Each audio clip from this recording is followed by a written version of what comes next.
I'm Neil Farrow, reporting for GinPunch.com, and today we're at the Classic Car Show. So what we've found is that the people that love these classic cars and come to these shows, people who own the cars as well, they all love a great gin and tonic.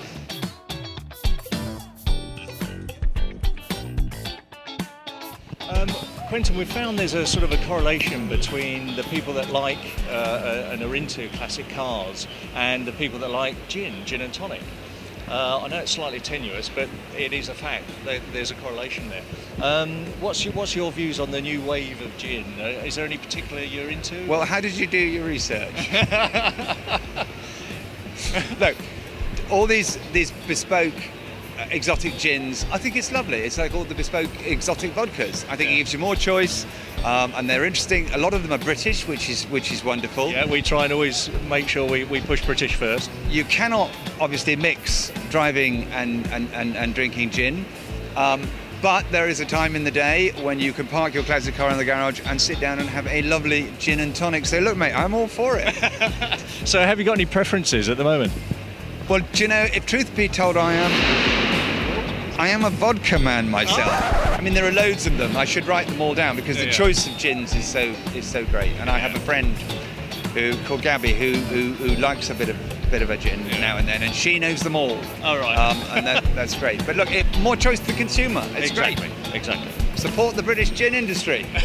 So we walk around the show, and guess what? There is a correlation. We've got the Griffiths Brothers here.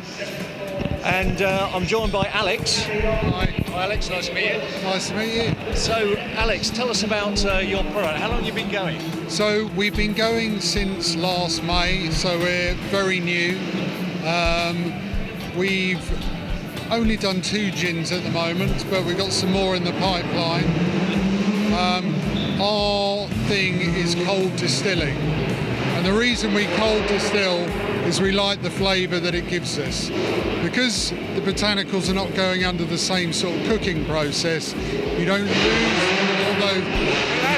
We'll have to try and talk over some of this, but as you can imagine, at a car show, there's a lot of noise. Sorry, Alex, go on. That's all right. So we feel that when the botanicals go under the normal cooking process, you lose some of the more delicate aromas and flavours.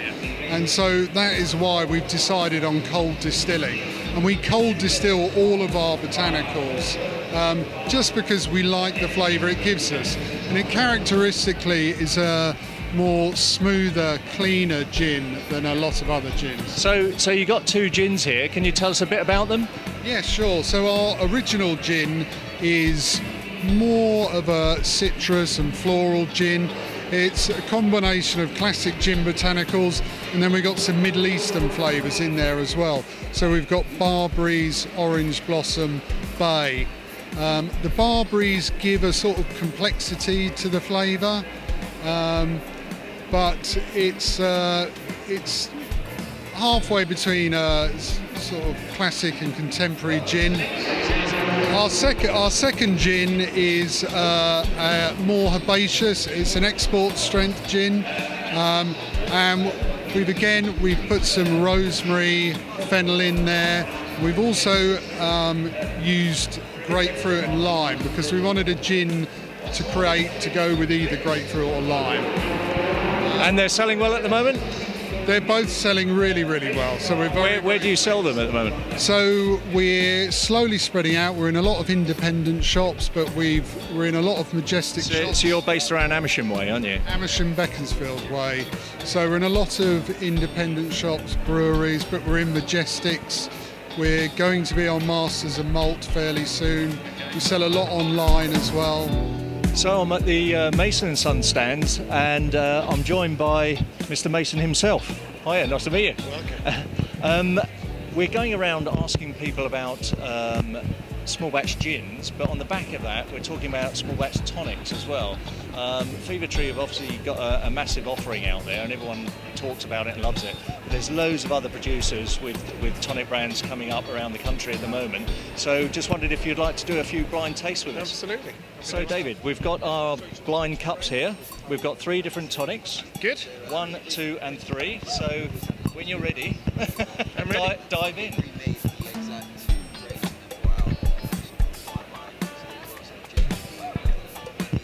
quite different. Yeah. Sweet. Very sweet. Yeah, yeah.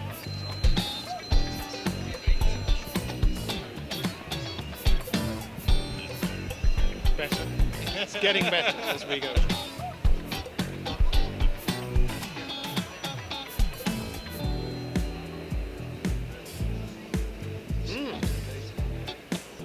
Interesting.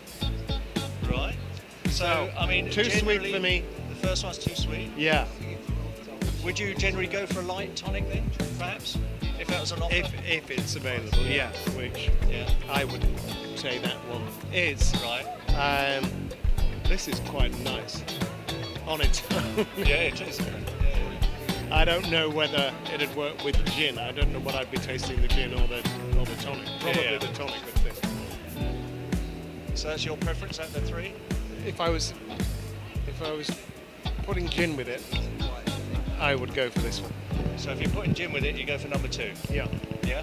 But Yeah. as a drink on its own, you go for number three? Yeah. Right, let's find out what they were. So, David, you'd say that you'd choose number two with a gin and number three as a drink on its own? Yes. Yeah. So, number two, you said you don't like sweet. That's the Franklin & Sons Naturally Light Tonic Water. Makes sense. And the one you said you'd have as a drink on its own was the Double Dutch Very nice. Indian Tonic. So there we have it. Hi, and I'm with Richard from Vintage and Prestige Cars at the Classic Car Show. We're doing some more tonic water blind tasting. So Richard, would you mind, this is the first one, if you taste all three and then tell us what you think.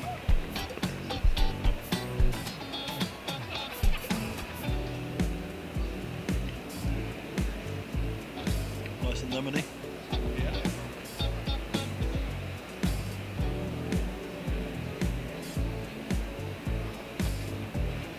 They're all quite different. Not as strong, weaker. Weaker, yeah. Yeah.